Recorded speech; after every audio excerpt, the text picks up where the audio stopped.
روزوں کا مہینہ رمضان کا مہینہ ہے، جس میں قرآن اول اول نازل ہوا، جو لوگوں کا رہنما ہے اور جس میں ہدایت کی کھلی نشانیاں ہیں اور جو حق و باطل کو الگ الگ کرنے والا ہے۔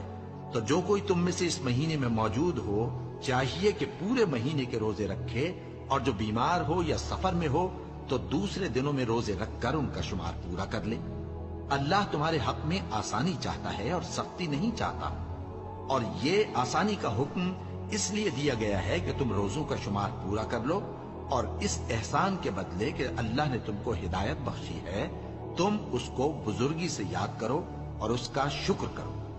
اور اے پیغمبر، جب تم سے میرے بندے میرے بارے میں دریافت کریں تو انہیں معلوم ہو کہ میں تو تمہارے پاس ہی ہوں۔ جب کوئی پکارنے والا مجھے پکارتا ہے تو میں اس کی دعا قبول کرتا ہوں۔ تو ان کو چاہیے کہ میرے حکموں کو مانیں اور مجھ پر ایمان رکھیں تاکہ نیک رستہ پائیں۔